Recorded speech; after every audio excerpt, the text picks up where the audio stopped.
आपको क्या लग रहा है कि ऐसी स्थिति क्यों आई? क्या आपको ऐसा अनुमान था कि ऐसा होने जा रहा है? ममता बनर्जी की पार्टी इतनी बुरी तरह हारेगी और वो खुद भी अपनी सीट हार जाएंगे। शुवेंदु अधिकारी निकले और क्या बोल रहे हैं, चिल्ला चिल्ला के सारा हिंदू वोट दे रहा है बीजेपी को, सारा हिंदू वोट दे रहा है। सुना आपने? हालांकि मैं जानता था इस बात को कि जो परिस्थिति, राजनीतिक परिस्थिति है देश में, उसमें 2014 में निश्चित रूप से भारतीय जनता पार्टी की जीत होगी और निश्चित रूप से नरेंद्र मोदी जी इस देश के प्रधानमंत्री बनेंगे। बीजेपी से फिर आपने जो टीएमसी वाली ट्रेन पकड़ी, ये टीएमसी ही क्यों? इसलिए कि दीदी की विचारधारा, टीएमसी की विचारधारा आपको पसंद थी या दीदी पसंद थी, या जो ही प्यार से मिला हम उसी के हो लिए? मेरे पास तब ऑप्शन क्या था, एक था कांग्रेस पार्टी में जाएं या भारतीय जनता पार्टी में जाएं। बंगाल में इस बार जैसे बीजेपी जीती ना, इतना शोर शराबा इस बात का लोग को लेकर है। उसी समय मैंने सुना और आज भी वो चर्चा होती रहती है, सुषमा जी जब कही थी कि रुपये की कीमत गिरती है तो सरकार की साख गिरती है। रुपये का डिमोनेटाइजेशन हो गया, उससे जो उद्योग धंधे के ऊपर असर पड़ा, खास करके छोटे उद्योगों के ऊपर, उसका कभी किसी ने आकलन नहीं किया। अमेरिका के ट्रेड डील को आपने देखा कि बार बार अमेरिका, ट्रंप लगातार कहता रहा भारत पाकिस्तान के बीच के युद्ध के दौरान कि हमने भारत को बाध्य किया कंप्रोमाइज करने के लिए। भारत की विदेश नीति को आप कैसे आंकते हैं आज के समय? मैं शर्मिंदा हूँ। नमस्कार, युग चरण के नए पॉडकास्ट में आपका स्वागत है।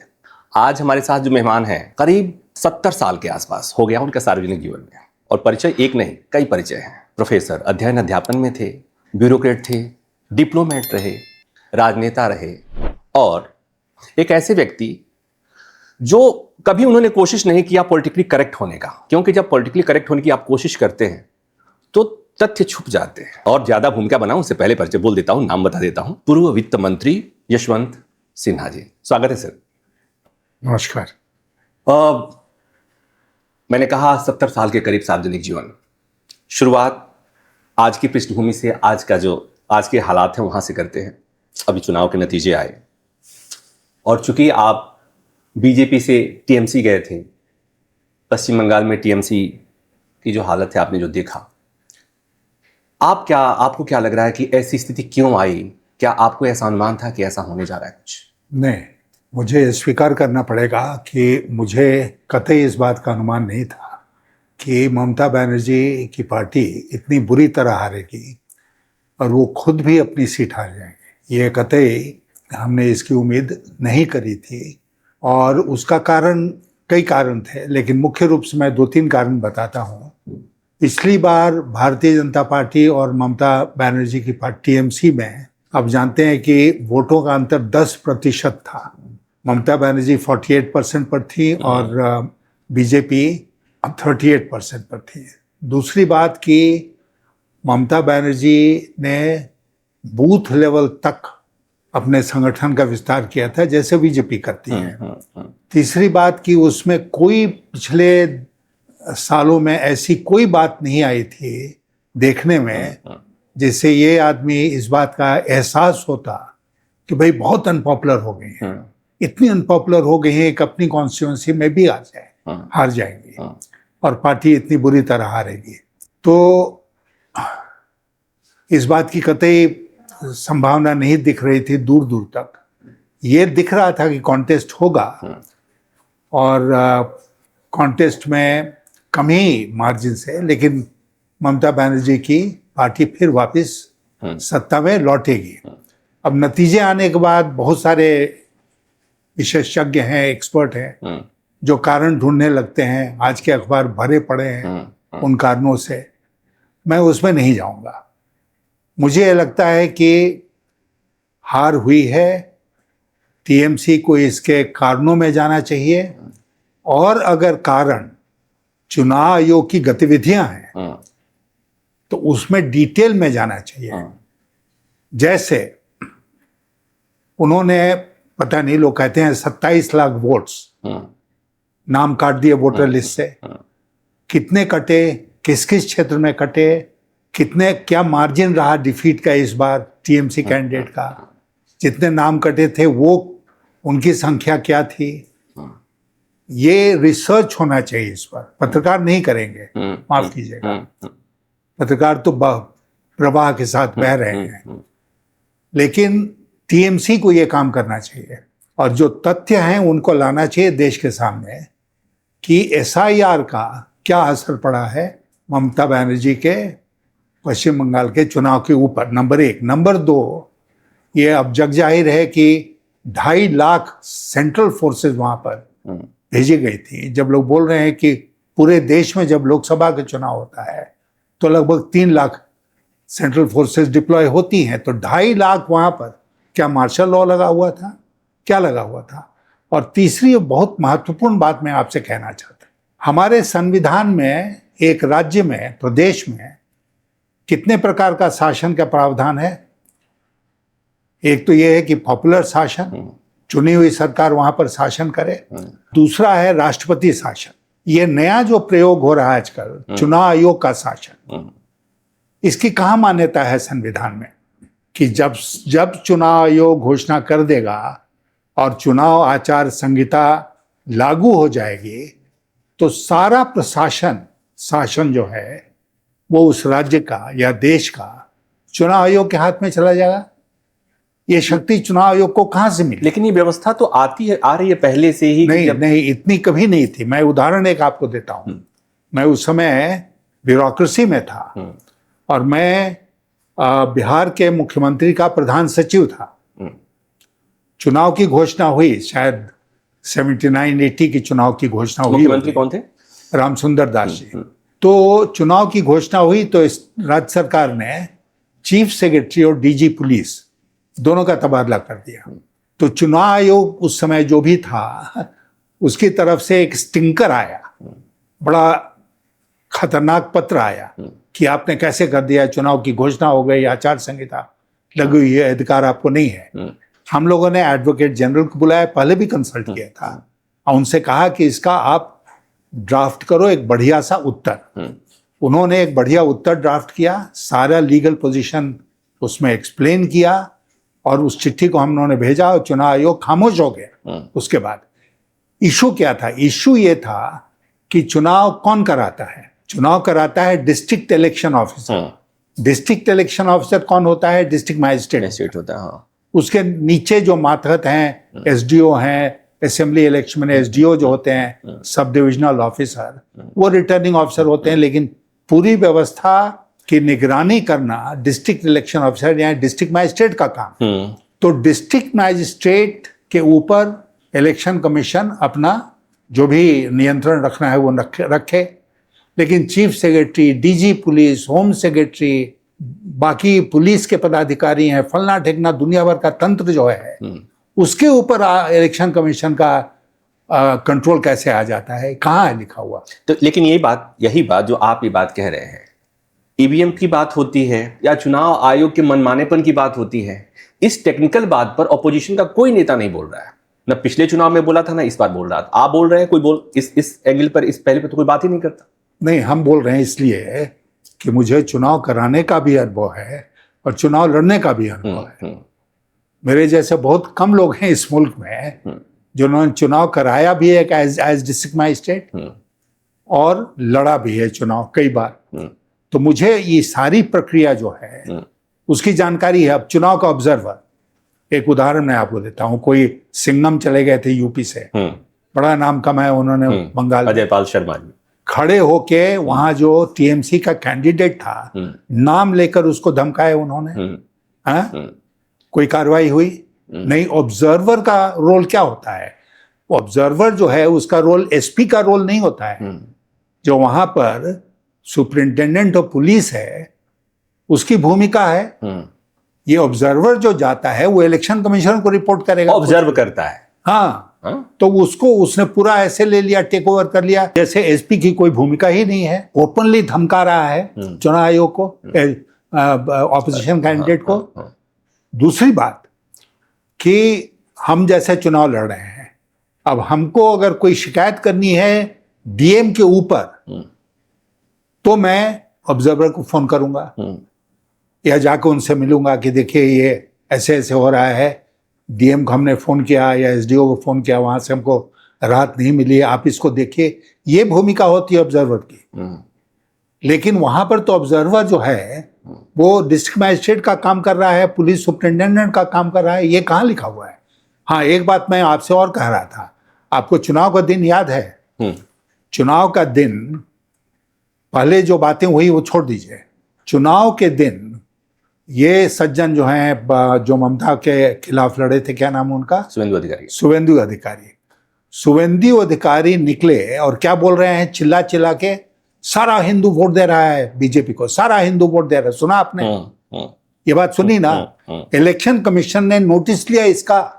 चुनाव के दिन वो कह रहे हैं कि सारा हिंदू वोट दे रहा है बीजेपी को।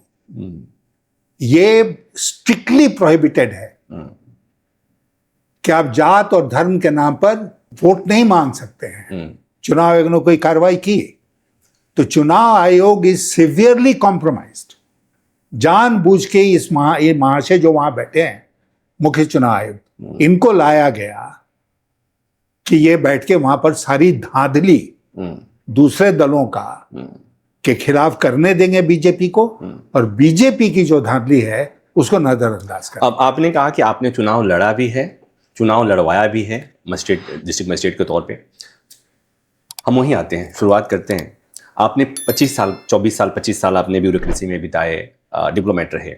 वो वाली भूमिका अच्छी थी या उसके बाद वाली भूमिका में जो है आप राजनीति में जो आए, वो वाली दोनों में भूमिका में आपको कौन? नहीं, दोनों की भूमिका जो थी वो अलग अलग है। अब कौन बेहतर था, कौन कम बेहतर था, ये कहना मुश्किल है।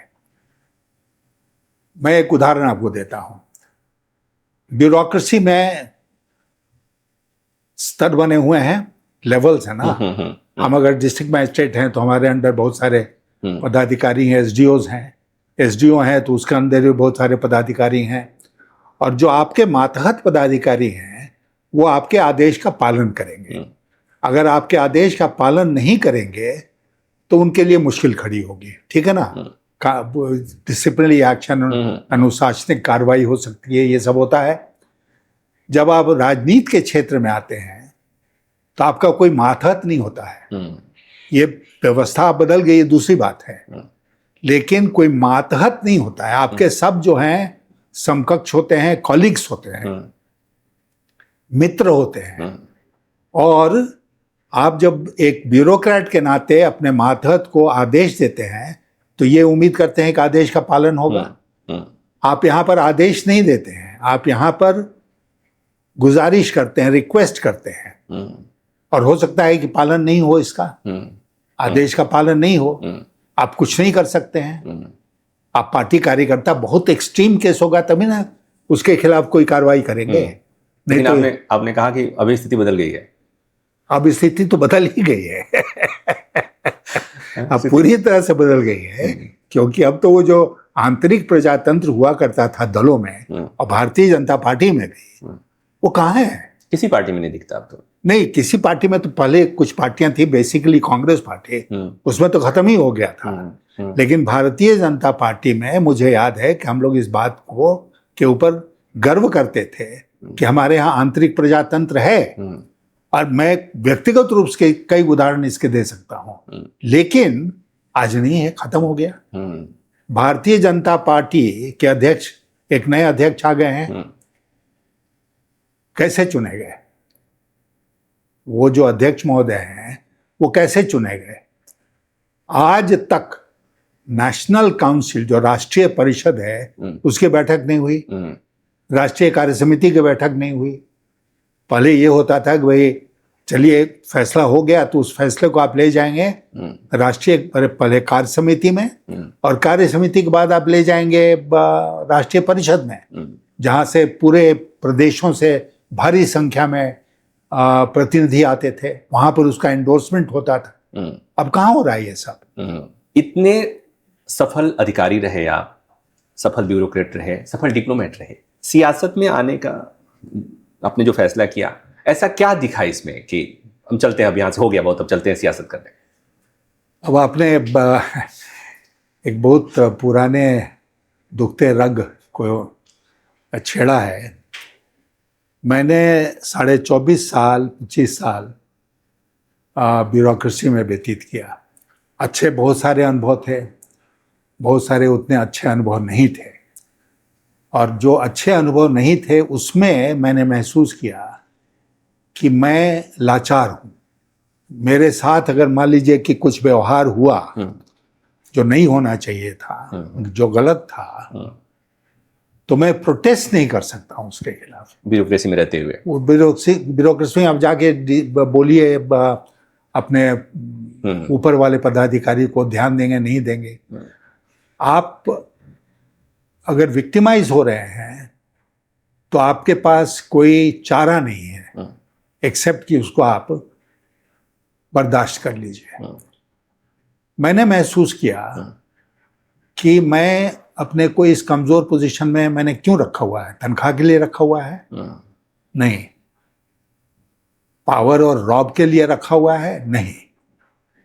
मैं जब मुख्यमंत्री का सचिव था, प्रधान सचिव, तो मैं अपने सरकारी क्वार्टर से मुख्यमंत्री सचिवालय साइकिल पर चढ़ के जाता था। तो मैंने कभी जो ये तामझाम होता है ना प्रशासन का, रॉब जिसको कहते हैं, वो हमको उसने कभी अट्रैक्ट नहीं किया।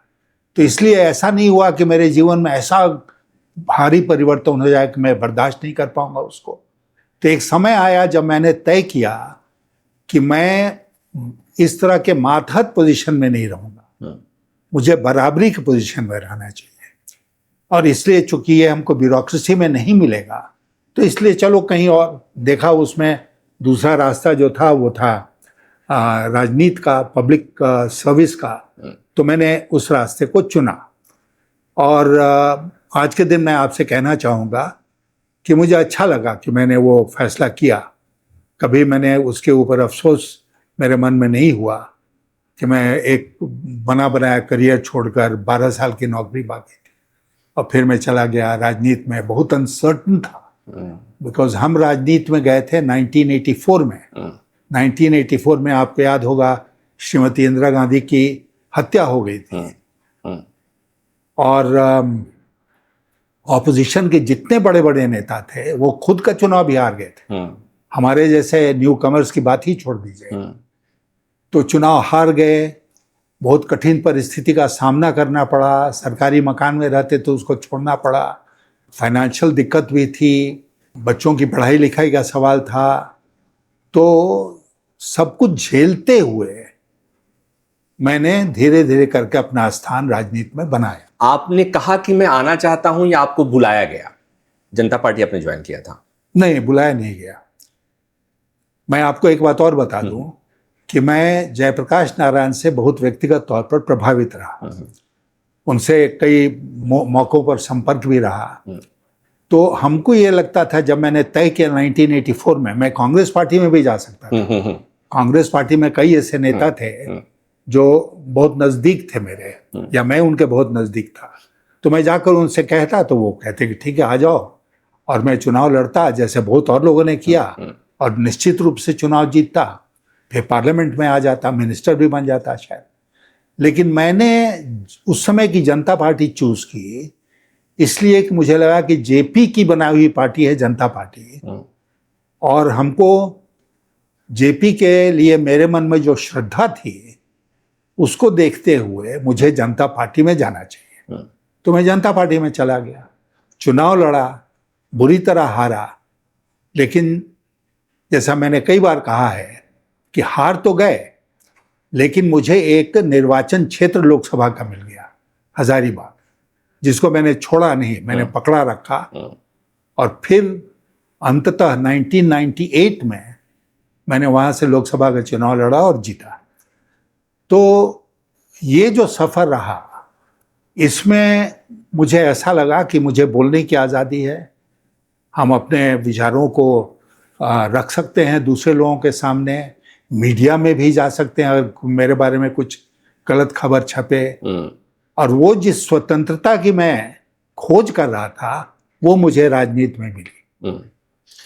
तो जनता पार्टी में आए, कोई पॉलिटिकल गुरु भी था कोई जिसके कहने पर, या कोई किसी से आप सलाह लेते होंगे उस समय? नहीं, मैंने किसी सलाह नहीं ली। हालांकि मैं राजनीति में चंद्रशेखर जी को अपना पहला राजनीतिक गुरु मानता हूँ। उनकी कोई बात? बहुत सारी बातें हैं। चंद्रशेखर जी तो इतने महान व्यक्ति थे जिनको मौका नहीं मिला पूरा, नहीं तो इस देश को उन्होंने बदल के रख दिया होता। लेकिन सबसे बड़ी बात चंद्रशेखर जी के बारे में जो थी वो ये थी कि इतने अच्छे वो इंसान थे आप विश्वास नहीं करते वो कितने अच्छे इंसान थे। तो उनके साथ काम करने में बहुत आनंद आता था। लेकिन जितना मैंने चंद्रशेखर जी को मैं जितना जानता हूँ, चंद्रशेखर जी इंक्लूसिव पॉलिटिक्स को मानने वाले थे, सबको जोड़कर चलने वाले थे। आप में जो ये बदलाव आया, आपने जनता पार्टी छोड़कर जब बीजेपी आया, बीजेपी कभी भी इंक्लूसिव पॉलिटिक्स नहीं करी, शुरुआत से ही नहीं की। तो एक व्यक्ति जिसका राजनीतिक गुरु चंद्रशेखर जी हों और वो बीजेपी ज्वाइन करता है, ये कैसे हुआ? ये इस तरह हुआ कि मेरे पास उस समय दो विकल्प थे कि एक तो ये था कि मैं कांग्रेस पार्टी में जाऊं, ये विकल्प मेरे पास नहीं था कि मैं अपने राजनीतिक करियर को खत्म कर दूं। ये नहीं था क्योंकि मैं आफ्टर ऑल IAS की नौकरी छोड़कर आया था। तो इसलिए नहीं आया था ना कि 2-3 साल में मैं अस्त हो जाऊं और लोग भूल जाएं मुझे। तो वो ऑप्शन मेरे पास नहीं था। मेरे पास तब ऑप्शन क्या था, एक था कांग्रेस पार्टी में जाएं या भारतीय जनता पार्टी में जाएं, क्योंकि चंद्रशेखर जी की जो पार्टी थी वो घूमते घामते जो अल्टीमेटली समाजवादी जनता पार्टी बनी, उसका सूर्य एक तरह से अस्त हो गया और उसमें कोई आगे बढ़ने की संभावना नहीं थी। बहुत लोग पार्टी छोड़कर इधर उधर चले गए, मैं भी चला गया। और इसलिए चला गया क्योंकि मुझे राजनीति में अपना भविष्य ढूंढना था और मैं बाकी लोगों की तरह नहीं था। मेरे ऐसे कॉलीग्स थे जो उद्योग धंधे में लगे हुए थे, कोई और ये काम करते थे, तो उनको कोई फर्क नहीं पड़ता था वे राजनीति में एक्टिव हो या नहीं एक्टिव। मैं तो एक्टिव होने के लिए आया था। तो इसलिए मुझे छोड़ना मेरे लिए ये संभव नहीं था कि मैं छोड़ दूं। मुझे कंटिन्यू करना था। तो विकल्प जैसा मैंने कहा, एक कांग्रेस पार्टी थी, एक भारतीय जनता पार्टी थी। भारतीय जनता पार्टी में मेरा बड़ा स्वागत हुआ। आपको याद होगा कि जब अडवाणी जी ने प्रेस कॉन्फ्रेंस किया जिसमें उन्होंने अनाउंस किया कि मैं भारतीय जनता पार्टी ज्वाइन कर रहा हूं, तो उसमें उन्होंने कहा कि Yashwant Sinha is a Diwali gift for us. अब बात बीजेपी वाले भूल गए इस बात को, दूसरी बात है, लेकिन उन्होंने ये कहा था, मुझे अभी भी याद है कि Yashwant Sinha is a Diwali gift for us. और जिस जनता पार्टी और जनता दल की बात मैं सोच रहा था, उसमें इतना बदलाव आ गया कि मैं उस दल में नहीं जा सकता था। क्योंकि वो VP सिंह की पार्टी भी नहीं रही, वो लालू प्रसाद जी की पार्टी बन गई। और मैं किसी हालत में उस दल में नहीं जा सकता था जो डोमिनेटेड था बाय लालू प्रसाद यादव। जब आप बीजेपी आ रहे थे, जब बुलाया गया आपको बीजेपी, आपने अपने राजनीतिक गुरु से चर्चा की होगी, पूछा होगा, सलाह लिया होगा? नहीं, मुझे इतनी शर्म आई कि मैं नहीं गया उनसे और मैंने उनकी अनुमति नहीं ली है, मेरी कमजोरी है। तो बहुत दिनों, कई महीने बीतने के बाद, अच्छा ये भी एक अजीब बात थी कि जब मेरी अडवाणी जी से मुलाकात होती थी तो वो मुझसे पूछते थे कि आप चंद्रशेखर जी से मिले? तो मैंने कहा नहीं, मिलने का मौका नहीं मिला अभी तक कर ये वो। लेकिन एक दिन मेरे अच्छे मित्र थे अरुण नेहरू, तो एक दिन मेरे पास आया, बोले कि चलो मैं तुमको लेके चलता हूँ भोंडसी, जहाँ चंद्रशेखर जी का आश्रम था। चंद्रशेखर जी तुमको याद कर रहे थे तो तुम चलो मिलने चंद्रशेखर जी से। तो खैर मैं गया उनके साथ, कुछ शर्मिंदा ही हो के उनके सामने पेश हुआ, लेकिन खैर अच्छी बात थी। चंद्रशेखर जैसा मैंने कहा कि बहुत अच्छे इंसान थे, तो उन्होंने हमको पूरी तरह से माफ़ किया कि नहीं मैं नहीं जानता हूँ, लेकिन माफ़ कर दिया। और एक और मैं वाकया आपको सुनाता हूँ कि चंद्रशेखर जी कहीं ट्रेन में जा रहे थे, तो बहुत सारे लोग थे जो उनको, पॉलिटिकल वर्कर्स जो जानते थे उनको, तो उन्होंने कहा कि उनसे लोगों ने पूछा कि यशवंत सिन्हा बीजेपी में कैसे चले गए? तो चंद्रशेखर जी ने कहा कि तुम लोगों की कहानी सुनाता हूँ। एक मेरे बड़े अच्छे मित्र थे, उनकी तबीयत खराब हो गई, तो मुझे पता चला कि उनकी तबीयत खराब हो गई, तो हम लोग तुरंत अस्पताल पहुंचे उनको देखने के लिए। तो इंक्वायरी जब की तो पता चला कि वो तो टीबी वार्ड में भर्ती है। तो हम लोगों ने कहा अरे टीबी वार्ड में भर्ती होगा तो बड़ा सीरियस, इसका मतलब सीरियसली बीमार है। तो वहां गए तो हम लोगों ने पूछा उनसे कि क्या टीबी हो गया आपको? तो उन्होंने कहा कि नहीं टीबी भी नहीं हुआ है, यही जगह मिली इसलिए यहाँ पर। तो ये जोक चंद्रशेखर जी मेरे बारे में सुनाते थे कि हम भारतीय जनता पार्टी में क्यों गए। आपने एक बात कही कि जब आप गए तो मतलब आप शर्मिंदा थे, सोच समझ के ही तो गए थे, उस समय मतलब उसमें शर्मिंदगी वाली क्या बात थी? नहीं, शर्मिंदगी वाली बात ये थी कि जैसे मैंने आपसे कहा कि चंद्रशेखर जी मेरे राजनीतिक गुरु थे, उन्होंने मेरे लिए बहुत कुछ किया।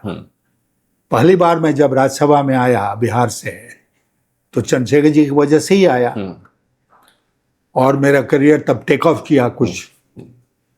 तो हमको ये लगा कि हमको कम से कम उनसे कह देना चाहिए था कि हम जा रहे हैं छोड़ के, लेकिन मैंने कहा नहीं। आपको भय होगा कि शायद मना कर देंगे? नहीं, मना तो कर ही देते, मना कर ही देते, लेकिन फिर भी मुझे उनसे कहना चाहिए था कि मैं जा रहा हूं। जो बाद में हमने मुलाकात उनसे की, वो पहले करनी चाहिए थी। जो उन्होंने कहानी सुनाई अपने लोगों से कि जगह टीबी वार्ड में मिली थी इसलिए, लेकिन आप जब जिस वार्ड में गए उस वार्ड में आपने लंबे समय तक एंजॉय भी किया? नहीं, बिल्कुल किया। मैं आपको बताऊं कि मेरी भूमिका, जब मैंने बीजेपी ज्वाइन की तो मेरी भूमिका क्या थी? मेरी भूमिका थी कि मैं जो आर्थिक नीति वाला पक्ष है बीजेपी का, उसको देखूं। और बीजेपी कार्य समिति की बैठक होती थी, आर्थिक प्रस्ताव कौन बनाता था? मैं बनाता था। मुझे याद है कि मैं पहली राष्ट्रीय कार्य समिति या दूसरी में जा रहा था, और उसका राष्ट्रीय परिषद की मीटिंग हो रही थी अहमदाबाद में। तो अडवाणी जी ने मुझसे कहा था कि आप आर्थिक प्रस्ताव बना लो। तो मैंने आर्थिक प्रस्ताव बनाया था, फिर उसको मैंने पेश किया राष्ट्रीय कार्य समिति के सामने। मुझे अभी भी याद है कि कई ऐसे मेंबर्स थे जिन्होंने कहा कि भाई आपने बहुत अच्छा प्रस्ताव बनाया। फिर राष्ट्रीय परिषद की जब बड़ी भारी मीटिंग हुई तो उसमें अडवाणी जी ने मुझसे कहा कि आर्थिक प्रस्ताव आप ही पेश करेंगे। मैं कहने का मतलब मेरा ये है कि मैं इस तरह के विषयों से डील करता था जहाँ पर ये हिंदू मुसलमान, बाबरी मस्जिद, फलना ढेकना, ये नहीं था न मेरे जहन में था, न मुझे कोई इसके बारे में बात करनी आवश्यक होती थी। मैं एक तरह से अलग थलग अपना आर्थिक विषयों पर बात करता था। स्पोक्स पर्सन भी अडवाणी जी ने हमको बनाया था, तो वो करता था। बाद में मैं आपको ये एक बात स्पष्ट कर दूं, Vajpayee ji was a liberal. वो हार्डलाइनर नहीं थे बीजेपी में, सब लोग जानते हैं इस बात को। He was a liberal. Advani ji भी बाद में लिबरल हो गए। अब फिर वो जिन्ना वाला एपिसोड है, ये सब तो आप जानते ही हैं। तो वाजपेयी जी के साथ और एक बदले हुए अडवाणी जी के साथ काम करने में कोई दिक्कत नहीं होती थी। और जब मैं सरकार में आया 1998 में और वित्त मंत्री बन गया, तो मुझे और भी दिक्कत नहीं हुई, क्योंकि एक तो मेरा क्षेत्र जो था वो बिल्कुल अलग था, डोमेन आ गया। हाँ, और दूसरी बात ये थी कि सरकार में आने के बाद आप बहुत सारी बातें छोड़ देते हैं जो कि जब आप सरकार में नहीं थे तब आपके लिए वो बहुत प्रिय विषय होते थे, उसको आप छोड़ देते हैं। ये एक आवश्यक कंडीशन है एक सफल सरकार चलाने का के लिए। हाँ, और ये हुआ अटल जी की सरकार में, ये हुआ। चुनाव जीतने के लिए कुछ और होता है और सरकार चलाने के लिए कुछ और शर्तें होती है। मैं आपसे एक और बात कह देना चाहता हूं यहाँ पर। अटल जी की सरकार में वित्त मंत्री के नाते मैंने 5 बजट पेश किया। कड़े से कड़े फैसले हम लोगों ने लिए जो देश हित में थे। आप जानते हैं कि आप जो वित्त मंत्री बजट बनाता है वो बार बार डिस्कस करता है प्रधानमंत्री के साथ। एक बार भी हमको 5 बजट के 20 डिस्कशन में अटल जी ने एक बार भी मुझसे नहीं कहा कि यशवंत जी ये कदम हम लोग नहीं उठाएं क्योंकि हो सकता है चुनाव के ऊपर इसका प्रतिकूल प्रभाव पड़े। एक बार भी नहीं। अब तो यह है कि भाई चुनाव के ऊपर असर अनुकूल प्रभाव कैसे पड़े, यही काम करो। वही कैलकुलेशन, यही कैलकुलेशन है और कोई दूसरा कैलकुलेशन ही नहीं। तो ये एक तो भरोसा रहा होगा वाजपेयी जी का आपके ऊपर, दूसरा ये कि इससे फर्क नहीं पड़ता है, हमें सुशासन देना है, हमें जनता के हित में सोचना है, चुनाव पर इसका क्या इंपैक्ट होगा हम नहीं देखेंगे, ऐसा रहा होगा। नहीं, ऐसा था कि उसको सबसे ज्यादा महत्व उसी बात को नहीं देंगे। सबसे ज्यादा महत्व इस बात को नहीं देंगे कि चुनाव के ऊपर इसका क्या असर पड़ेगा। कभी प्रतिकूल भी पड़ सकता है, कभी अनुकूल भी पड़ सकता है। अब आपने एक बात कही थी कि आपका डोमेन अलग था, आप आर्थिक नीतियों पे लिखना पढ़ना बोलना वही उसर था, मंदिर मस्जिद इस सबसे कोई मतलब नहीं होता था, लेकिन जो उस समय का वातावरण बना था देश में और आप उस पार्टी में थे, घर जाते होंगे, लोगों से मिलते होंगे, बात करते होंगे, खबरों को देखते होंगे, खबरों को पढ़ते होंगे, कुछ असर तो पड़ता होगा थोड़ा सा। नहीं, मैं आपको बताऊं, 1993 नवंबर में मैंने भारतीय जनता पार्टी ज्वाइन किया। 92 दिसंबर में बाबरी। बाबरी एपिसोड हुआ था। बाबरी एपिसोड होने के बाद लोगों का कहना यह है कि भारतीय जनता पार्टी के नेता जो थे वो खुद ही इस बात को लेकर परेशान थे कि शायद विध्वंस नहीं होना चाहिए था। लेकिन खैर वो जो भी हो, मेरा अपना मानना यह है कि वो प्राइमरी इशू नहीं था। मुझे याद है कि एक बार एक वाकया आया जहां पर कि अटल जी भी थे, आडवाणी जी भी थे और बहुत सारे उस समय के जो भारतीय जनता पार्टी के नेता थे वो सब लोग थे। और एक स्टेटमेंट हम लोगों को इशू करना था क्योंकि 4 राज्यों में चुनाव हो रहे थे, ऐसे राज्य जहां बीजेपी की सरकार थी, जिनको कि बाबरी विध्वंस के बाद डिसमिस कर दिया गया था, उन राज्यों में चुनाव हो रहा था। वो सब भारतीय जनता पार्टी के स्ट्रांग होल्ड थे। तो मुझे ये कहा गया आडवाणी जी के द्वारा कि यशवंत जी, एक आप स्टेटमेंट तैयार कर लीजिए, appeal by the central leadership of the BJP to the electorate of these states. तो मैं गया, तुरंत मैंने एक तैयार किया, आधे घंटे 40 मिनट के बाद लौट कर आया और मैंने दिखाया सबको वो ड्राफ्ट। सब लोगों ने देखा, हाँ ठीक है, बिल्कुल ठीक है। एक सज्जन थे जिन्होंने कहा कि साहब इसमें राम मंदिर का जिक्र नहीं है। अगर राम मंदिर का जिक्र नहीं होगा तो लोग कहेंगे कि हम लोगों ने इसको छोड़ ही दिया, इस मुद्दे को। तो आडवाणी जी ने मुझसे कहा कि यशवंत जी, एक 2 लाइन राम मंदिर के बारे में भी इसमें जोड़ दीजिए। मैंने कहा ठीक है, मैंने उसको जोड़ दिया। ये था कि कमिटमेंट टू राम मंदिर कंटिन्यू करता है।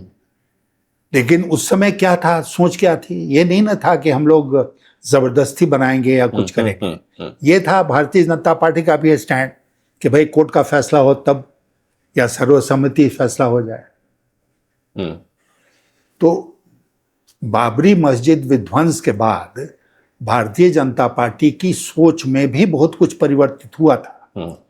और उस भारतीय जनता पार्टी में अपने क्षेत्र में काम करने में मुझे परेशानी नहीं होती। मैं अभी वहीं अटका पड़ा हूं जब आपने कहा कि एक सज्जन, किसी सज्जन ने कहा कि इसमें राम मंदिर का जिक्र नहीं है।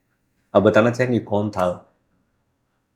क्यों, इस दुनिया में वो लोग नहीं है तो क्या बात करूं। बीजेपी में सबसे आपके करीब सबसे कौन था? नहीं, हम ही करीब होंगे। मैंने आडवाणी जी, जैसा मैंने कहा कि उन्होंने बहुत कुछ किया मेरे लिए भारतीय जनता पार्टी में आगे बढ़ने में। आडवाणी जी का उनकी सबसे बड़ी भूमिका थी। अटल जी संगठन को नहीं देखते थे, वो संगठन आडवाणी जी ही देखते थे। अटल जी उनको एक तरह से डेलीगेट किए हुए थे सारा फंक्शन। लेकिन अटल जी से जब मैं संपर्क में आया तो मुझे वो रिश्ता भी अच्छा लगा। और आप जानते हैं अटल जी हंसी मजाक बहुत कर लिया करते थे और ये सब था, तो बहुत आनंद आता था उनकी कंपनी में। एंड वो इतने बढ़िया वक्ता थे कि सुनने में बहुत आनंद आता था उनको। तो यही 2 लोग थे जिनके साथ हम नज़दीक सबसे ज़्यादा रहे और सबसे उनके साथ मिलके काम किया।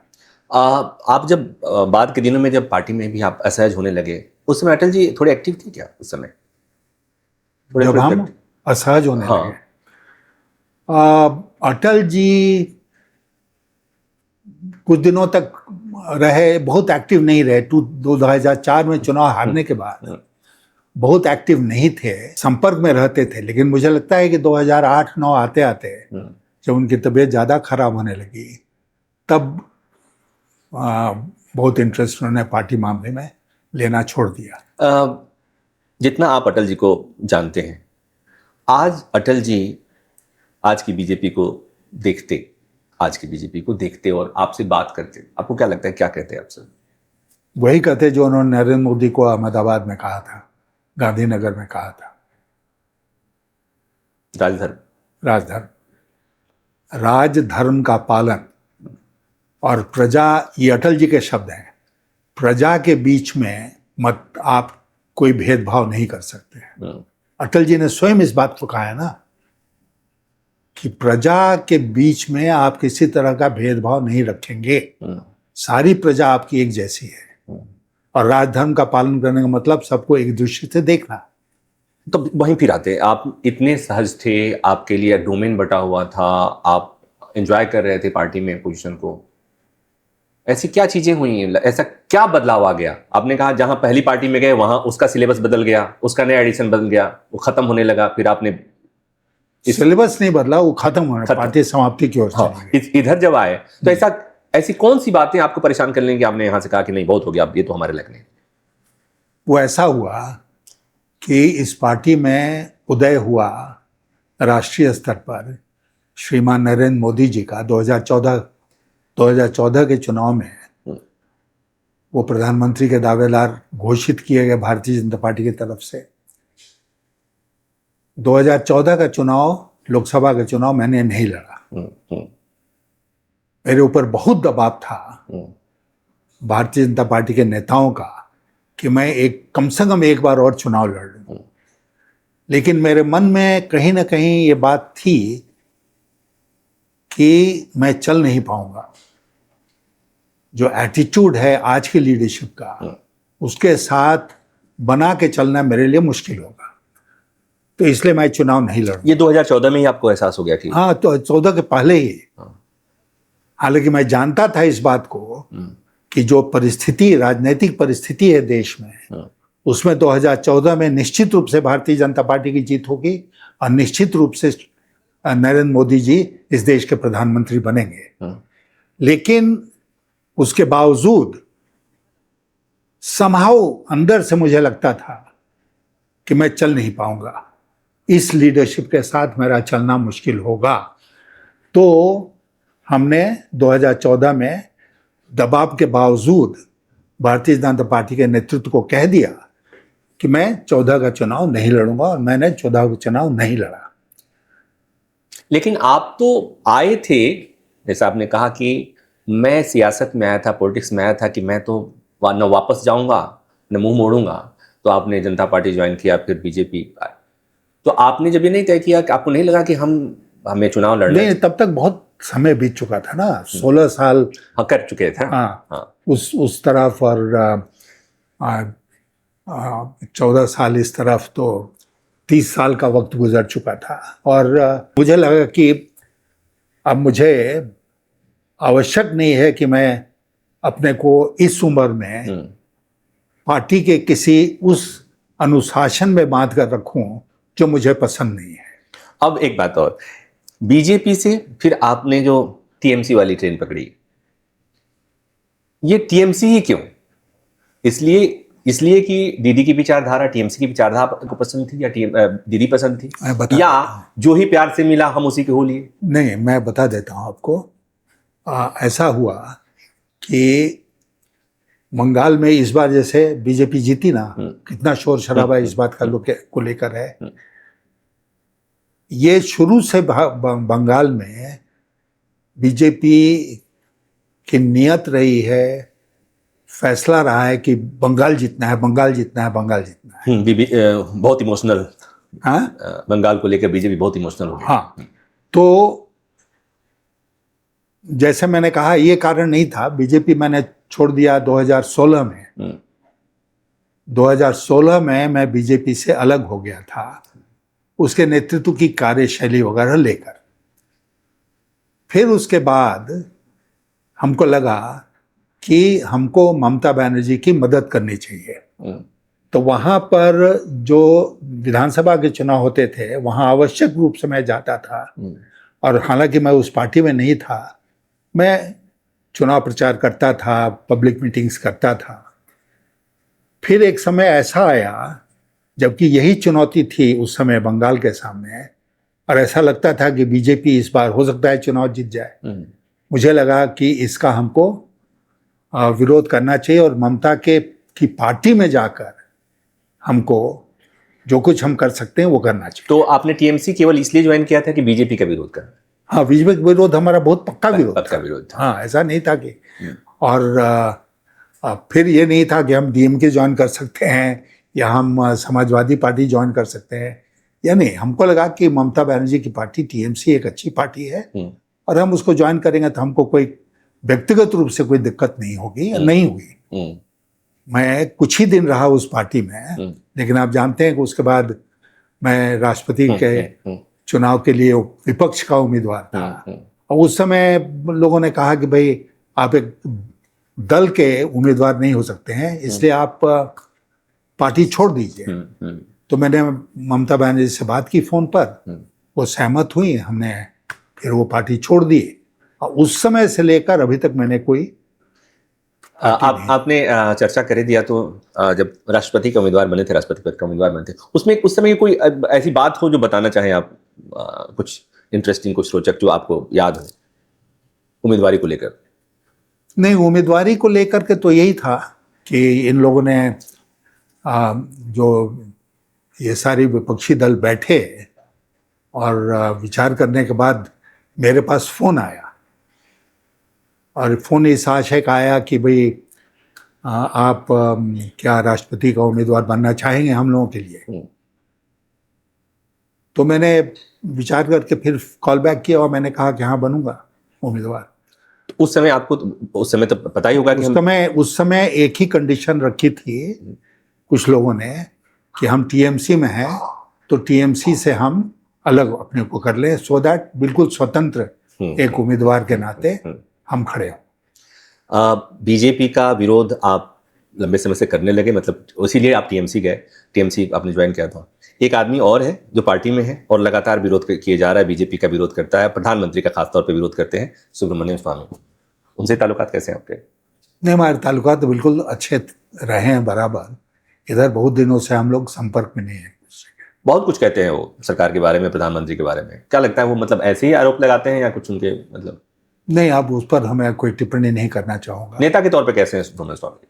नेता के तौर पर तो हम लोगों ने साथ मिल के बहुत काम किया। चंद्रशेखर जी की सरकार में वो भी मंत्री थे, मैं भी मंत्री था, तो इसलिए नेता के तौर पर तो बहुत अच्छे नेताओं में गिनती होती रही है उनकी। लेकिन आप जिस ढंग से वो इतने मुखर होकर के इस ढंग के क्रिटिसिज्म करते हैं, जिस तरह की आलोचना करते हैं, क्या लगता है क्यों करते होंगे? नहीं जानता हूँ मैं। अच्छा, अब आज के नेताओं के बारे में बात करते हैं। आज जो मौजूदा नेता है उसमें किस नेता की राजनीति आपको पसंद आती है? जैसे अभी एक केजरीवाल जी हैं, आम आदमी पार्टी, राहुल गांधी हैं। मैं आपको रोकता हूँ यहाँ पर। मैं व्यक्तिगत किसी के ऊपर टिप्पणी नहीं करना चाहता हूँ कि इनकी राजनीति मुझे पसंद है, उनकी नहीं पसंद है। जो नहीं पसंद है वहाँ नहीं हूँ। हाँ। और अब इस उम्र में पहुँच गया हूँ जहाँ पर कि पसंद होने पर भी आवश्यक नहीं है कि मैं उनके साथ काम करूँ। मैं इसलिए पूछ रहा था, जैसे तमिलनाडु के चुनाव नतीजे आए और वहाँ पर विजय, एक नई पार्टी आती है और सरकार बनाती है, उसी तरह से दिल्ली में आम आदमी पार्टी आई, सरकार बनाई। बिहार में एक पार्टी है, उभरने की कोशिश कर रही है लगातार, प्रशांत किशोर की जन सुराज। आपको लगता है कि नई पार्टियों के लिए गुंजाइश है इंडियन पॉलिटिक्स में अभी? हाँ, बिल्कुल गुंजाइश है, लेकिन देखिए हर प्रदेश की अपनी राजनीति है। आप जानते हैं कि तमिलनाडु में ये परंपरा रही है कि फिल्म से जो लोग आए उनको सफलता मिली राजनीति में। बाकी प्रदेशों में इतना नहीं है ये, और इसलिए वहाँ पर कोई ज़रूरी नहीं है कि जो फिल्म वर्ल्ड से जो लोग आए हैं उनको भारी सफलता मिल गई, एक ही बार में वो मुख्यमंत्री बन गए। ऐसा नहीं हुआ है। तो उसकी राजनीति तमिलनाडु की अलग है, बाकी देश की राजनीति अलग है। तमिलनाडु क्यों, उसमें आंध्र प्रदेश को भी शामिल कर सकते हैं। वहाँ केटी रामाराव, आपको याद होंगे, केटी रामाराव नहीं, एनटी रामाराव, वो तो आए तुरंत और भयंकर जीत उनकी हुई थी।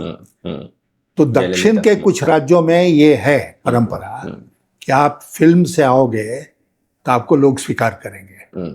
बिहार के बारे में कुछ बताइए। एक पॉलिटिकल पार्टी, एक नेता प्रशांत किशोर बड़ा मेहनत किए थे, जनता ने नकार दिया था, सुप्रीम कोर्ट ने कहा, जनता ने नकार दिया। क्या लगता है बिहार में कुछ तीसरा विकल्प आपको दिख पा रहा है? देखिए, बिहार की राजनीति को मैंने बहुत नज़दीक से देखा है। मैं वहाँ पर विपक्ष का नेता भी होता था एक ज़माने में।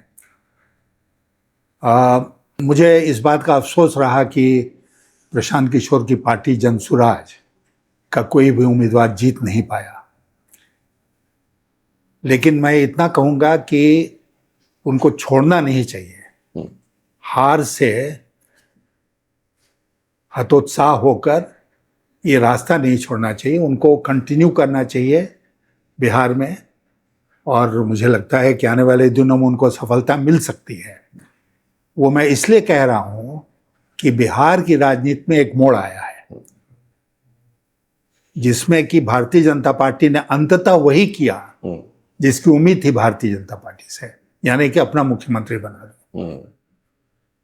ये जो जेडीयू, उस समय समता पार्टी होती थी, समता पार्टी के साथ हम अलायंस करके आगे बढ़े बिहार में, ये मैंने किया था जब मैं बिहार में अध्यक्ष था भारतीय जनता पार्टी का। मुझे लगा कि लालू प्रसाद यादव से लड़ने के लिए हम दोनों को इकट्ठे आना चाहिए। हम लोग इकट्ठे आए भी, वक्त लगा, लेकिन धीरे धीरे करके इसको सफलता मिली और नीतीश कुमार फिर मुख्यमंत्री बन गए और 20 साल तक मुख्यमंत्री रहे। तो उनको अलग किया, भारतीय जनता पार्टी ने वही किया। भारतीय जनता पार्टी का क्या है स्टाइल ये है कि या तो आपको दूध की मक्खी की तरह निकाल के फेंक देंगे, आपको बिल्कुल बेकार साबित कर देंगे, या आपको ऑप्ट कर लेंगे। उन्होंने क्या किया कि जदयू के जो नेता हैं, सेकंड रंग के जो नेता हैं, उनको उन्होंने अपनी तरफ मिला लिया।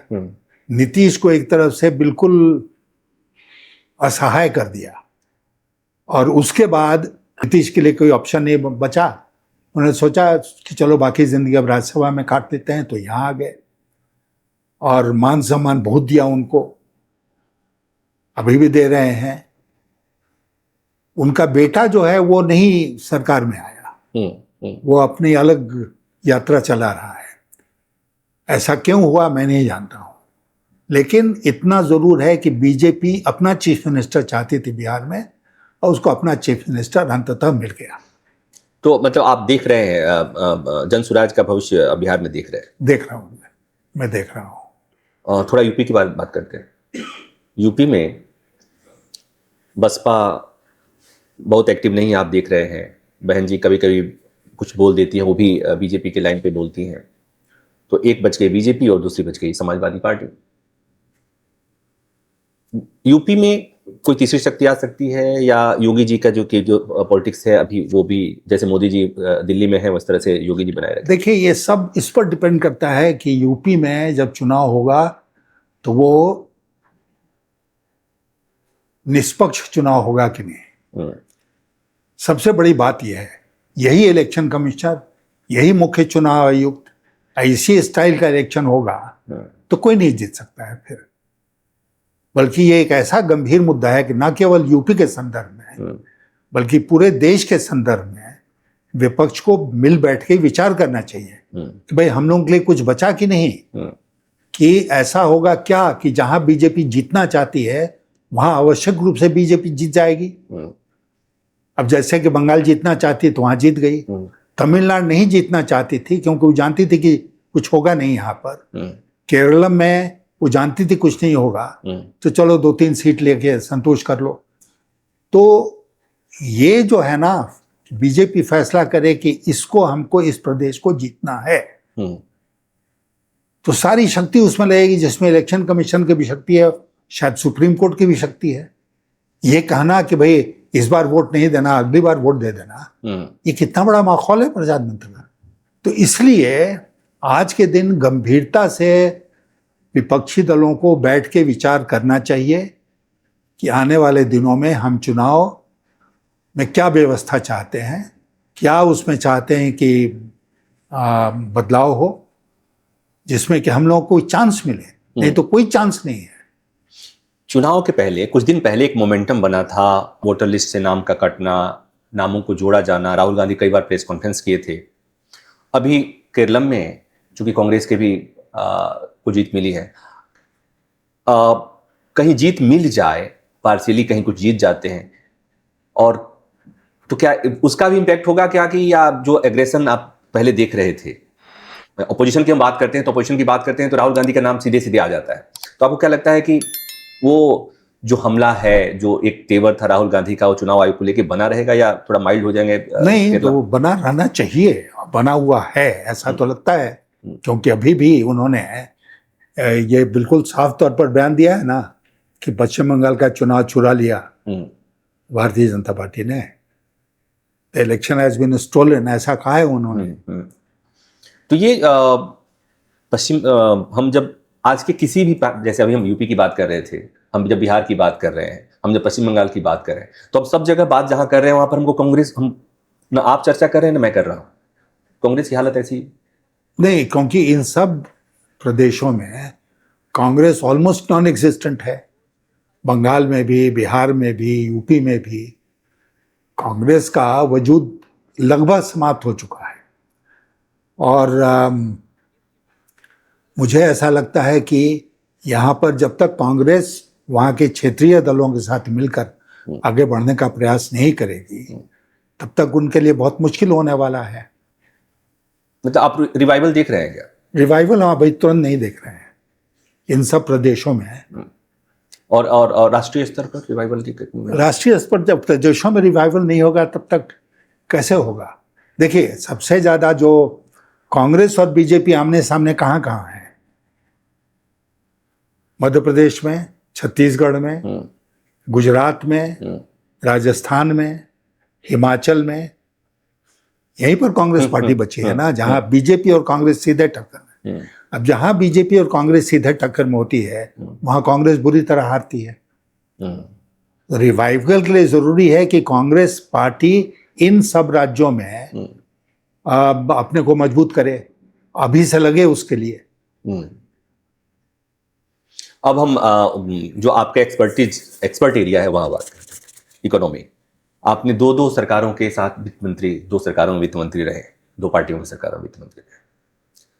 आज की जो अर्थव्यवस्था देख रहे हैं, हालात देख रहे हैं, पहले हम आलू प्याज के दाम बढ़ जाते तो सरकारें बन जाती थी, बिगड़ जाती थी, रुपये के दाम गिरते थे तो हाय तौबा मचता था, पेट्रोल के दाम बढ़ते थे गिरते थे तो बहुत शोर शराब मचता था। आजकल बड़ा सन्नाटा सा रह रहा है। आपके समय में ही जब आप सरकार में थे, उसी समय मैंने सुना, और आज भी वो चर्चा होती रहती है, सुषमा जी जब कही थी कि रुपये की कीमत गिरती है तो सरकार की साख गिरती है। आज रुपया तो 95 के आसपास ही लुढ़क रहा है। क्या देख रहे हैं, क्या है, मतलब क्या कहेंगे? नहीं, देखिए, वो सुषमा स्वराज ने कहा, मोदी ने भी कहा था, मोदी जी भी आपको याद होगा ना, उन्होंने कहा कि रुपया क्यों पतला होता जा रहा है। पर उनका पाकिस्तान का नहीं हो रहा है, बांग्लादेश का नहीं हो रहा है, नेपाल का नहीं हो रहा है, हमारा क्यों हो रहा है? हमारा क्यों हो रहा है? आज ये लोग खामोश हैं। मैं ये आपसे कहना चाहता हूं कि मैंने उस समय कोई बयान रुपये गिरने पर नहीं दिया था। मैं जानता था सारी बातों को, बयान अगर भी किसी को देना चाहिए था तो हमको देना चाहिए था, सुषमा स्वराज को नहीं देना चाहिए था, वो विषय मेरा था। लेकिन मैंने जानबूझ के बयान नहीं दिया, क्योंकि रुपया क्या है? रुपया जो है वो एक मनी मार्केट है। जैसे स्टॉक मार्केट है वैसे मनी मार्केट है। मनी मार्केट में रुपए की कीमत आगे बढ़ती है, ऊपर जाती है, नीचे जाती है, उस दिन के ट्रेडिंग के ऊपर। तो जिस वस्तु का व्यापार हो रहा है उसके साथ हम राष्ट्रीय अस्मिता को कैसे जोड़ के देख सकते हैं? क्या नेशनल ऑनर का व्यापार हो रहा है किसी बाजार में, जैसे रुपए का हो रहा है? तो इसलिए उस समय भी रुपया गिरा तो इस तरह का जो बयान दिया गया वो गलत था। आज भी रुपया गिर रहा है तो मोदी जी ने उस दिन जो बयान दिया था वो गलत दिया था, और आज सब लोग उसको याद कराने की कोशिश कर रहे हैं। पॉइंट ये है कि रुपए की कीमत गिरती है या बढ़ती है कई अंतर्राष्ट्रीय कारणों के चलते। तेल की कीमत बढ़ गई, कच्चे तेल की कीमत। तो एक जमाने में तो जब हमारे पास विदेशी मुद्रा का संकट होता था तब बहुत सीरियस बात होती थी, अब नहीं है, लेकिन फिर भी सीरियस बात है। तो इसलिए रुपये में डॉलर के मुकाबले गिरावट आ रही है, क्योंकि हमारा जो आउटगो है फॉरेन एक्सचेंज का वो प्रभावित हो रहा है ये कच्चे तेल की कीमत बढ़ने के चलते। और अर्थव्यवस्था के आज के हालात हम चाहता था कि चौथी सबसे बड़ी अर्थव्यवस्था, फिर तीसरी सबसे बड़ी अर्थव्यवस्था, आप क्या देख पा रहे हैं? अभी 5वें के छठे हो गए। ये तो युद्ध का असर है। भाई युद्ध का असर है, चाहे किस चीज का असर है। आप ये नहीं कह सकते हैं कि जो ऑपरेशन थिएटर है अस्पताल का, उसी के भीतर जो कंडीशंस हैं उसमें हमारी अर्थव्यवस्था तीसरे या चौथे नंबर पर जाएगी या इतना ग्रोथ होगा। नहीं, सारी दुनिया जानती है इस बात को, हर व्यक्ति जानता है कि आपको रियल वर्ल्ड में ऑपरेट करना है, ऑपरेशन थिएटर कंडीशंस में नहीं ऑपरेट करना है, रियल वर्ल्ड में ऑपरेट करना है। रियल वर्ल्ड में इस तरह की घटनाएं घटेंगी और घट चुकी है ना, पहले भी घट चुकी हैं, तो एक बार फिर घट रही हैं और उस समय इसका नतीजा पड़ रहा है हमारी अर्थव्यवस्था के ऊपर। अब दुनिया के जो विशेषज्ञ हैं वो क्या कह रहे हैं? वो ये कह रहे हैं कि इस बार हमारी अर्थव्यवस्था जो है वो 6% से ऊपर नहीं उसका ग्रोथ रेट होगा। 6% भी खैर ठीक है जो कंडीशंस हैं, लेकिन मैं एक दूसरी बात आपसे कहना चाहता हूँ। हमारी अर्थव्यवस्था बहुत तेजी से आगे बढ़ रही थी जब मोदी जी की सरकार आई। फिर 2016 में आपको याद होगा 8 बजे रात को क्या किया उन्होंने? भाइयों बहनों, रुपये मोनेटाइजेशन, डिमोनेटाइजेशन हो गया। अब रुपए का डिमोनेटाइजेशन हो गया, उससे जो उद्योग धंधे के ऊपर असर पड़ा, खास करके छोटे उद्योगों के ऊपर, उसका कभी किसी ने आकलन नहीं किया।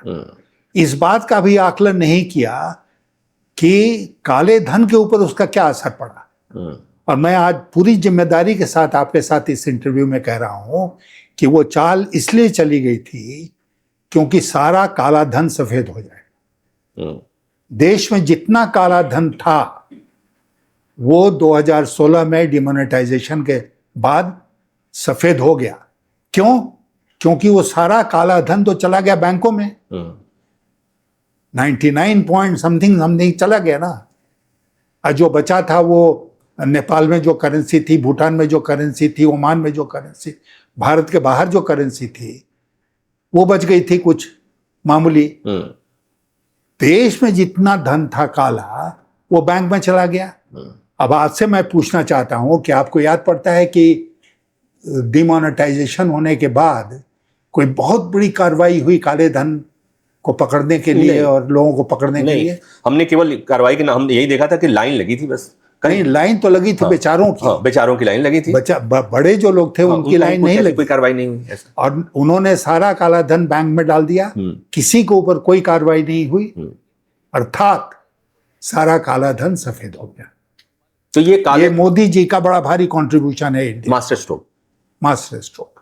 आपने इसके पहले एक बात कही थी, देखिए उसमें आपको याद रखना पड़ेगा कि जब मीडिया कंट्रोल में आ जाए ना तो झूठ को सच और सच को झूठ बताना बहुत आसान हो जाता है। इसलिए कभी कोई इस पर ध्यान ही नहीं देता। जो ऐसी चीजें हैं जिससे सरकार की बदनामी हो सकती है उसकी तरफ ध्यान ही नहीं जाएगा, तो लोगों के पास ये सूचना पहुंचेगी नहीं, और नहीं पहुंचेगी तो उसके बारे में उनकी चिंता नहीं होगी। ये स्थिति है आज के दिन। विदेश से काला धन लाने वाले जो बात हुई थी उस समय आप भी थे, अब कुछ चर्चा हो रही थी, उस समय आप थे? नहीं, मैंने काले धन लाने के बारे में उस समय आडवाणी जी बहुत इसमें उन्होंने बहुत बयान वगैरह दिया था, लेकिन हमने काले धन के बारे में बहुत ज्यादा कभी बयानबाजी नहीं की, क्योंकि जो करना है वो करो ना। इसमें ढिढोरा पीटने की कोई जरूरत नहीं है, अब करो जो करना है। चूंकि आप डिप्लोमेट भी रहे, विदेश संबंधों को समझते हैं, जानते हैं, अभी ईरान युद्ध में भारत का जो स्टैंड था पूरी दुनिया ने देखा। अमेरिका के ट्रेड डील को आपने देखा कि बार बार अमेरिका ट्रंप लगातार कहता रहा भारत पाकिस्तान के बीच के युद्ध के दौरान कि हमने भारत को बाध्य किया कंप्रोमाइज करने के लिए। भारत की विदेश नीति को आप कैसे आंकते हैं अभी आज के समय में? मैं शर्मिंदा हूं, एक भारतीय के नाते मुझे बहुत शर्म का एहसास हो रहा है इस समय। विदेश नीति में हम अमेरिका के मातहत देश की तरह व्यवहार कर रहे हैं। जैसे एक सैटेलाइट स्टेट होता है ना, उसी तरह हम बन गए हैं अमेरिका के सैटेलाइट स्टेट। अभी ट्रम्प ने कहा ना कि India is a hell hole, नर्क है, तो हमारी तरफ से कोई रिएक्शन गया? मोदी जी के बारे में वो तरह तरह की बातें बोलता रहता है, कभी मोदी जी की तरफ से कोई रिएक्शन आया? भारत खामोश है। हमारे लोगों को ये कह के कि इलीगल इमिग्रेंट्स थे, उसने पैरों में हाथों में बेड़ियां लगाकर अपने जहाज से भारत भेजा था। हमने प्रोटेस्ट किया, हमने प्रोटेस्ट किया। कोलंबिया दक्षिण अमेरिका का देश है, उसने प्रोटेस्ट किया और कहा कि अगर तुमको भेजना है तो मैं प्लेन भेजूंगा, उसमें हमारे लोग आएंगे। हम लोगों ने उसको स्वीकार कर लिया। तो हर तरह का अपमान जो ट्रम्प कर रहा है वो हम स्वीकार कर रहे हैं। और किसके कहने पर मोदी जी इजराइल चले गए थे युद्ध के 2 दिन पहले, और वहां जाकर वो फादरलैंड मदरलैंड की बात कर रहे थे? दुनिया को क्या उन्होंने नहीं दिखाया कि हम पूरी तरह से इजराइल के साथ खड़े हैं? और उसके 2 दिन के बाद युद्ध शुरू हो गया। क्या नेतन्याहू ने मोदी जी को बताया कि 2 दिन के बाद हम युद्ध करने जा रहे हैं? और नहीं बताया तो किस प्रकार की दोस्ती की नहीं बताया? जब खास करके उस युद्ध का हमारी अर्थव्यवस्था के ऊपर कितना प्रतिकूल प्रभाव पड़ेगा, ये सब लोग जानते थे, मोदी जी भी जानते थे। तो क्यों जाकर हमने दिखाया कि हम इजराइल के साथ खड़े हैं? और जूस के लिए हमारे मन में, यहूदियों के लिए बहुत सहानुभूति है, लेकिन इजराइल स्टेट के लिए नहीं है, क्योंकि वो तो एक बिल्कुल रोग स्टेट की तरह वहां बिहेव कर रहा है। जिसको चाहो मारो, जिसको चाहो कब्जा कर लो, कुछ भी कर लो, कोई कानून नहीं है, अंतर्राष्ट्रीय कानून उसके ऊपर लागू। अभी तो हमारा पड़ोसी जो है पाकिस्तान, वो मध्यस्थता करा रहा है ईरान और, तो हम तो कहते हैं कि दलाल है ना वो। हमारे विदेश मंत्री महोदय ने कहा कि हम दलाली नहीं करते हैं, और एक ये शब्द बोल के उन्हें सारी नेहरूवियन फॉरेन पॉलिसी जो थी उसको समाप्त कर दिया। नेहरू की फॉरेन पॉलिसी क्या थी? Non alignment. और दुनिया में अगर कहीं कॉन्फ्लिक्ट हो रहा है तो तुरंत जाओ वहां पर मध्यस्थता की भूमिका निभाओ। ये भारत की भूमिका थी। अब हम कहते हैं कि नहीं, कोई कर रहा है अगर, तो दलाली कर रहा है। ये कैसा बयान है? एक चीज और, ये जो चाहे वित्त मंत्री हो या फॉरेन मिनिस्टर हो, ये इनके चलते हो रहा है या ये खुद नहीं कर पाते हैं? प्रधानमंत्री के दखल से, पीएमओ के दखल है? सब कुछ पीएमओ से हो रहा है। एक्सटर्नल अफेयर्स मिनिस्ट्री का कोई मतलब नहीं है, फाइनेंस मिनिस्ट्री का कोई मतलब नहीं है। कोई एक आधा कदम भी नहीं उठा सकता है बिना पीएमओ की अनुमति के। एक विवाद हुआ था यूजीसी रेगुलेशन को लेकर के, पूरा आपने देखा कि कितना माहौल बना था, कितना बवाल हो गया था, सुप्रीम कोर्ट को दखल देना पड़ा था इसमें। उसमें कह दिया गया कि नहीं इसे तो कोई लेना, प्रधानमंत्री को तो पता ही नहीं था। आपको लगता है बिना बिना नहीं, एकदम गलत बात है। जहां है वो प्रधानमंत्री के चलते हुआ। अच्छा, अगर हो गया असर तो प्रधानमंत्री और पीएमओ के चलते हुआ, और गलत उसका असर हो गया तो नहीं, पीएम का पता ही नहीं था। ये हम स्वीकार करने को तैयार नहीं है। जब आप पार्टी छोड़ रहे थे, प्रधानमंत्री जी से, मोदी से आपकी बातचीत होती थी? नहीं, बाकी बात के दिनों में बिल्कुल बहुत पहले एक दफा बातचीत शुरू में हुई थी, उसके बाद से कोई बातचीत नहीं है। बिल्कुल नहीं। कोई प्रयोजन ही नहीं था, कोई ऐसा कोई अवसर भी नहीं था जिसमें कि बातचीत हो। अभी आप क्या देख पा रहे हैं? देश की राजनीति किस दिशा में जा रही है, कहां जा रही है?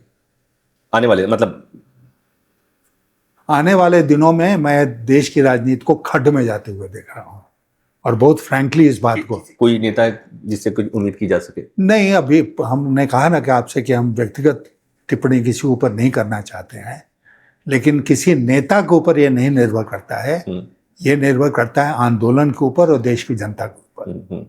जाते जाते एक सवाल और, आपने पार्टी छोड़ी और ठीक उसी समय आपके पुत्र ने, जयंत जी ने पार्टी ज्वाइन किया और उन्हें मंत्री पद मिला। कई बार लोग कहते हैं कि पिता ने छोड़ दिया, पुत्र ने ज्वाइन कर लिया। इसको एक ही परिवार में एक आदमी सरकार का स्टंट सपोर्टर और एक आदमी इस हद तक कि नहीं, इस पार्टी को तो हमें हराना है, ये कैसे हो पाता है? कितना डेमोक्रेटिक फैमिली है? नहीं, उसमें यही है कि हम लोग जब मिलते हैं तो डिनर टेबल पर ये डिस्कस नहीं करते हैं पॉलिटिक्स, और बातें करने को बहुत सारी चीज़ें हैं। और पता है आजकल तो समर्थक, पॉलिटिकल पार्टी के समर्थक आपस में लड़ जाते हैं और यहाँ पर दो आदमी बैठ करके डिनर पे इस बात ही नहीं करते। हाँ, नहीं करते हैं।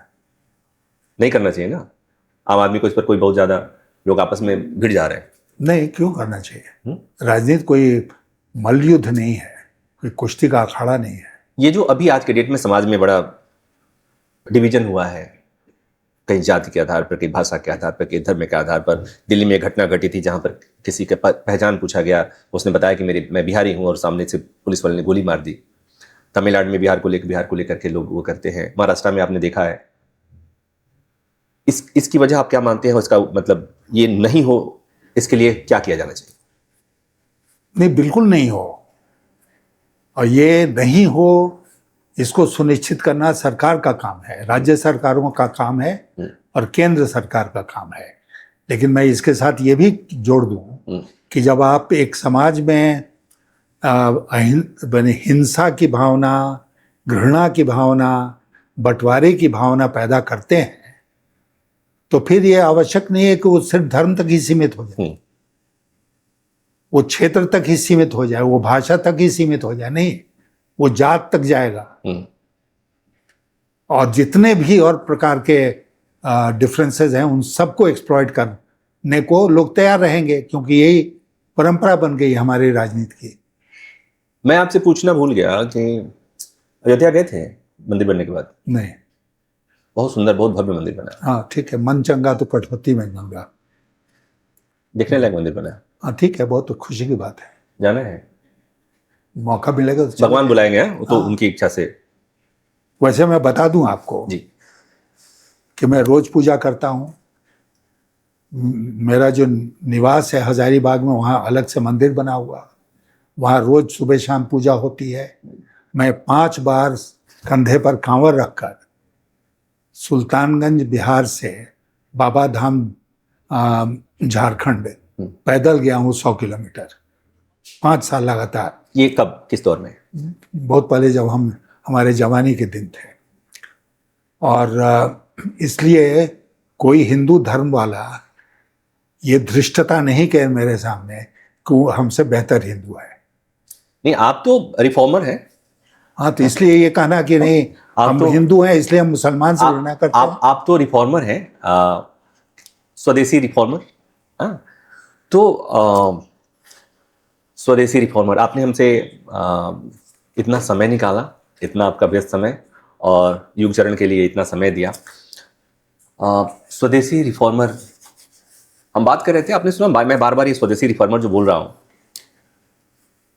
आपने अध्ययन अध्यापन भी किया, ब्यूरोक्रेट रहे, डिप्लोमेट रहे, एक बार नहीं कई बार मंत्री बने, और देश की अर्थव्यवस्था को दिशा दिया। और जो सही लगता है, सही को सही बोलते हैं, गलत को गलत बोलते हैं। और आजकल मुश्किल दौर है, सही को सही बोलना और गलत को गलत बोलने वाले कम पसंद किए जाते हैं थोड़ा सा, इसलिए कि हम लोगों को पहले ही पढ़ाया जाता था सत्यम ब्रूयात, प्रियम ब्रूयात, न ब्रूयात सत्यम अप्रियम। लेकिन वो मुझे लगता है गलत बोला जाता था। सत्यम अप्रियम भी बोला जाना चाहिए, लेकिन ऐसा बोलेंगे तो लोगों को चूहेंगे। तो यशवंत सिन्हा जी ऐसी कोशिश करते रहे हैं, और मैं तो प्रार्थना करूंगा भगवान से कि भगवान इनको शतायु करें और यूं ही एक्टिव रखें, ताकि आज के दौर में जब लोग खुलकर बोलना नहीं चाहते, बोलने से कतराते हैं, बोलने से डरते हैं, एक आवाज़ गूंजती रहे और लोगों में जोश भरती रहे कि सच को सच बोलो तो खुल के बोलो। सर, युवा पीढ़ी के लिए, देश के लोगों के लिए, मतदाताओं के लिए, युवाओं के लिए आपको लगता है कि कोई संदेश हो कि उन्हें ऐसा करना चाहिए समाज के हक में, देश के हक में? देखिए, वो जो भी युवा पीढ़ी को हमारा मशवरा यही है कि वो जो करें हैं वो इसलिए करें कि उसमें समाज का भला हो रहा है। केवल अपने भले की ना सोचें, देश और समाज के भले की भी सोचें। और ये कोई आवश्यक नहीं है कि आप प्रधानमंत्री बनकर ही इसके बारे में, या मंत्री बनकर कर सकते हैं। आप जहाँ पर जिस भी पद पर हैं या काम में हैं, उस काम को बढ़िया से बढ़िया ढंग से कैसे कर सकते हैं, ये हमारी युवा पीढ़ी को करनी चाहिए। एक्सेलेंस, जिसको अंग्रेजी में एक्सेलेंस कहते हैं, वो उनको अचीव करना चाहिए। बहुत धन्यवाद युग चरण पे के लिए इतना समय देने के लिए। Thank you.